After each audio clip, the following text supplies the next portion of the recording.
Olá galera, tudo bem? Me chamo Lucas de Souza Rangel e vamos falar um pouquinho sobre antropometria e medidas.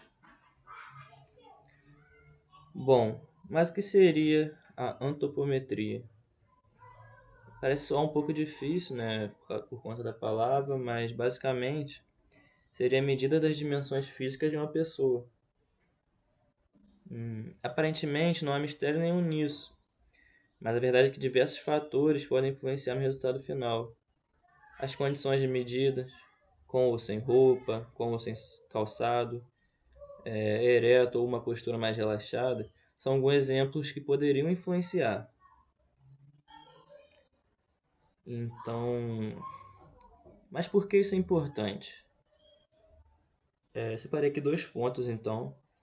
Primeiro é a indústria precisa de medidas antropométricas cada vez mais detalhadas e confiáveis. Mas para quê? Então, isso é para que seja possível a produção em massa de produtos como vestuários ou calçados, por exemplo. Pois, então, o que isso significa? Quanto mais detalhado e confiável é o dado, maior vai ser a sua margem de acerto. Então, e outro exemplo aqui, a gente tem um carro, porque um carro, alguns centímetros a mais sem a necessidade, pode ocasionar um aumento considerável no seu custo de produção. Tá? Então, vamos às variações das medidas. A gente tem que, por exemplo, a diferença entre os sexos.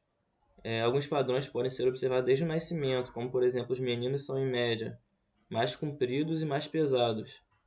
Pouca diferença, mas acaba sendo logo no nascimento a média.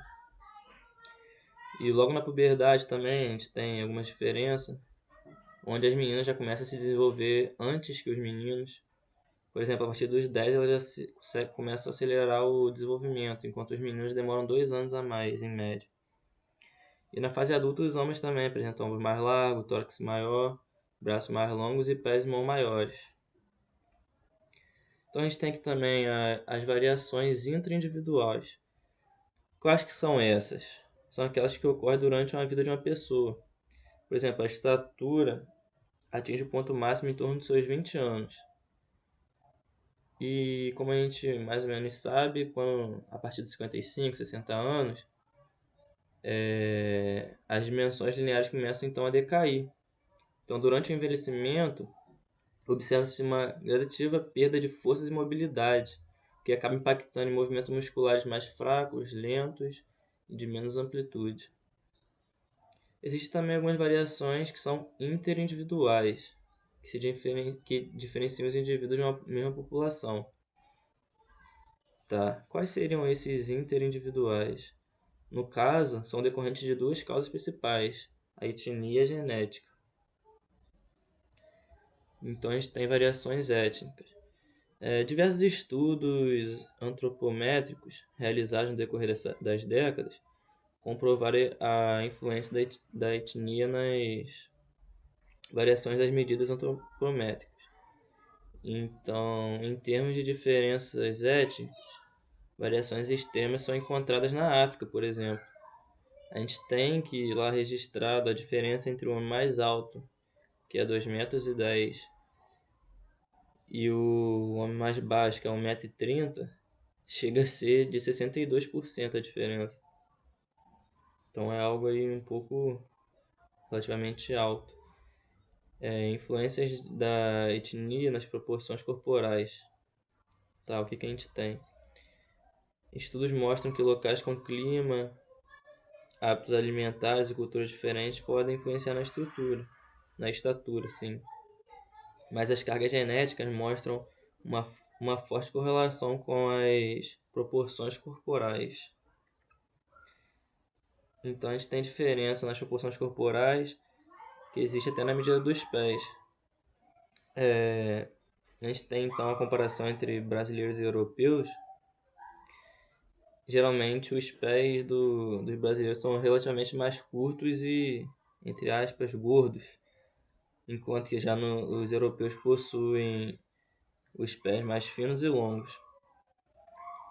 Também tem aqui a influência do clima. Ou seja, climas quentes tem a ver com o corpo mais fino e os membros inferiores e superiores relativamente mais longos. Climas quentes, né?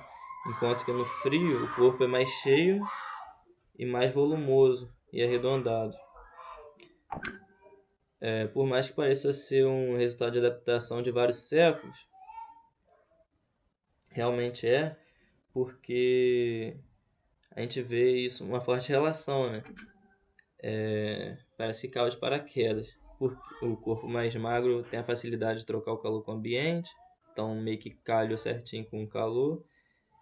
E os mais cheios têm a facilidade de conservar o calor, que no frio é meio que essencial. Então a gente tem aqui as pesquisas de Sheldon. Essa pesquisa define os três tipos físicos básicos, cada um tem certas características dominantes, que a gente tem o ectomorfo, mesomorfo e endomorfo. Então, o ectomorfo é o tipo físico de formas alongadas, tem corpo e membros longos e finos. Geralmente a gente observa nesse tipo, que é o primeiro ectomorfo, ombros largos, mais caídos, o rosto magro, queixo recuado e a testa alta. Enquanto que no mesomorfo é um tipo físico musculoso, os membros são musculosos e fortes, os ombros e peitos largos e o abdômen pequeno.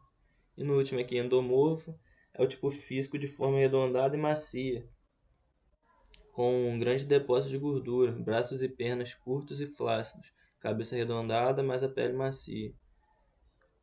Naturalmente, a maioria das pessoas não pertence rigorosamente a nenhum desses tipos básicos, mas sim mistura as características dos três tipos. Então, pode ocorrer mudanças comportamentais entre os três tipos. O que isso significa? Dependendo do tipo da pessoa, isso acaba influenciando inclusive na escolha da sua profissão. Realização das medidas. Sempre que for possível e, claro, economicamente justificável, as medições antropométricas devem ser realizadas diretamente. Um exemplo aqui para se dimensionar cabines de ônibus, deve-se medir os motoristas que serão os seus usuários. Também é importante definir a definição de objetivos. Primeiramente, deve-se definir onde ou para que serão utilizadas essas medidas. Aí a gente tem o exemplo o posto de trabalho dos digitadores, que nesse caso aqui deve ser tomado pelo menos 6 tipos de medidas críticas do operador sentado.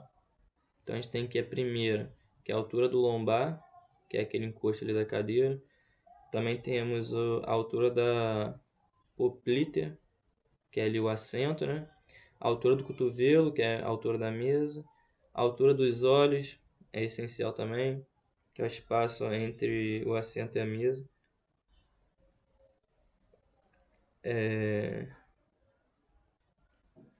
E também a altura dos olhos em relação ao monitor e o ângulo de visão.